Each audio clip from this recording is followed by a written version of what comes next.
මැරෙන්න කලින් පුරුදු වෙන්න මේ කේන්තිය නවත්තලා මැරෙන්න. තරහ ගන්න එක නවත්තලා මැරෙන්න. මෙහෙම දේශනා කරන්න හේතුව තමයි මම මේකේ තියෙන ඛේද වාචකය කියන්නේ කේන්තියනේ. අපිට වැඩිපුරම කේන්තියන් තරහයන් ගෙවල් වල මිනිස්සුත් එක්ක නෙමෙයි. වැඩිපුරම අපි ඇවිස්සෙන්නේ කාත් එක්කද? අඳුරන්නේ නැති මිනිස්සුත් එක්ක කේන්තියනවා. වෛර බඳින්න ඉක්මන් වෙන්නේ කාත් එක්කද? සහෝදරයොත් එක්ක. අපි ළඟින් ඉන්න මිනිස්සුත් එක්ක. ඉක්මනට තරහ පිරිමහන්න හදන්නේ කාත් එක්කද? අම්මා තාත්තත් එක්ක. ඇයි රිප්ලයි නෑනේ වට? අම්මට තාත්තට මොක කිව්වත් ගැටලු තියනවද? ඔය ජීවිතේ මේ වෙනකොට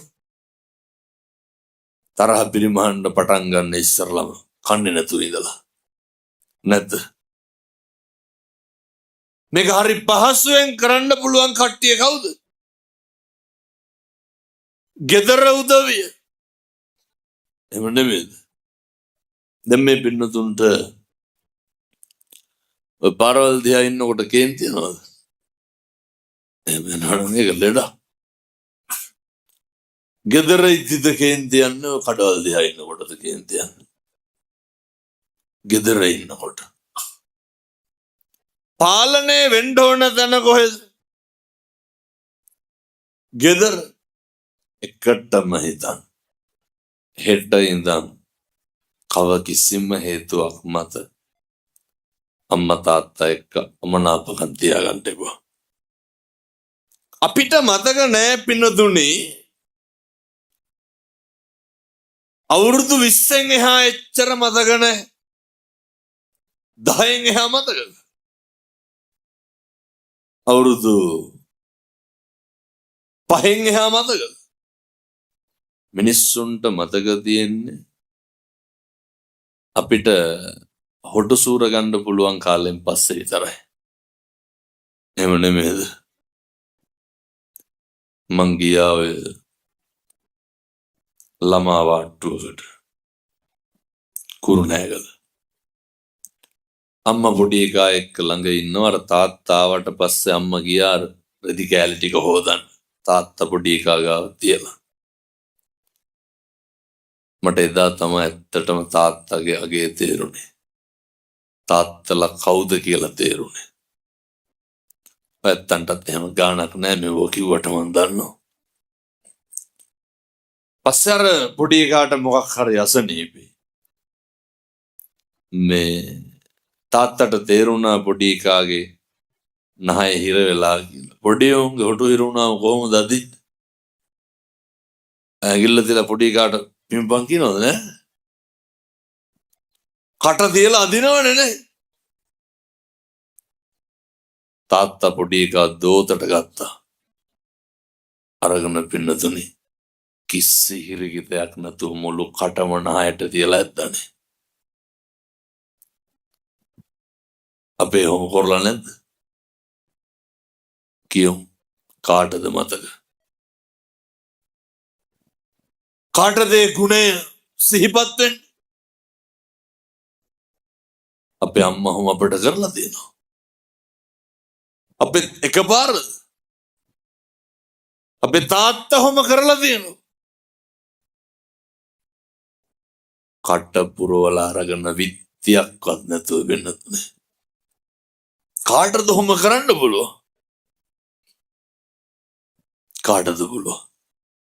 අම්මටයි තාත්තටයි විතරයි.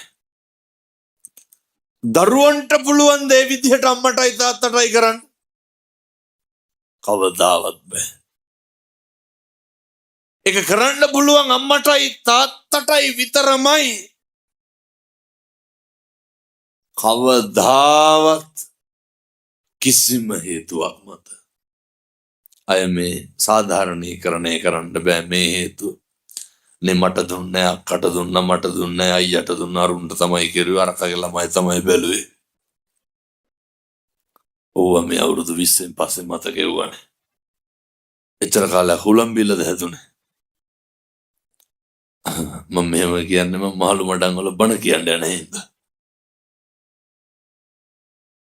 කවදාවත් මින් මනද කිසිම හේතුවක් මත දෙමව්පියන්ගේ හිත් නම් රිද්දන්ට එපා. පොරොන්දු වෙන්න. අදිෂ්ඨාන කරගන්න. අපිට මතක් වෙන්නේ කරපු වෙනස්කම් විතරයි. පොතක් පිරෙන්න හොඳ ලියලා තිබ්බත් මිනිස්සු මොකද කරන්නේ? ඒකේ වැරදි විතරක් දාලා අපූර්වට සාරාංශයක් ලියනවා. මිනිස්සුන්ට පේන්නේ අඩුපාඩු විතරයි.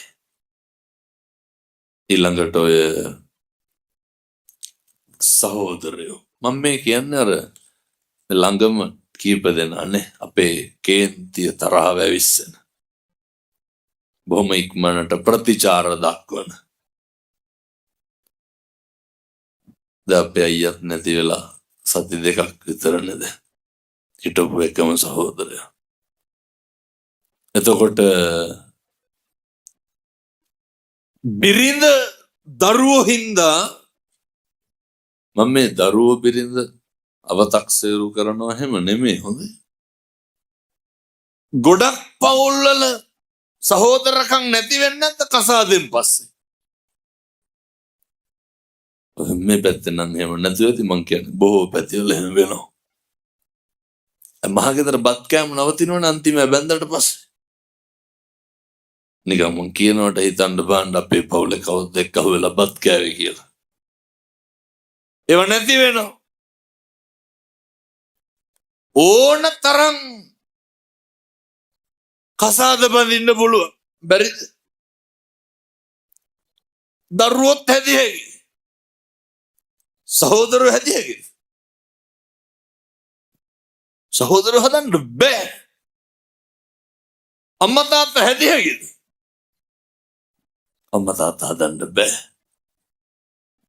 අර ළඟම ඉන්න ඕන පිරිසක් ඈත් වෙලා වගේ නැත්. එක මිටට ඉන්න ඕන පිරිසක් ඈත් වෙනවා. මතක තියාගන්න.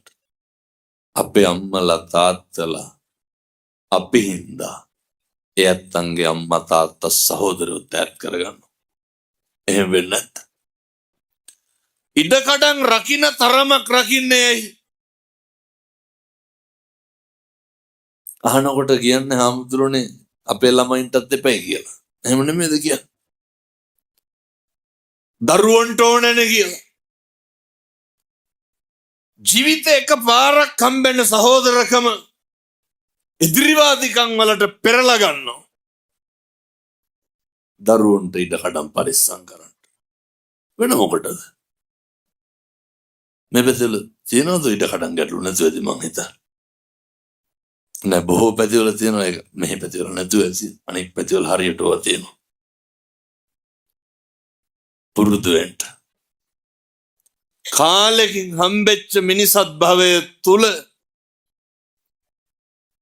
හෙට ඉඳන් වෛරය අතාරින්න.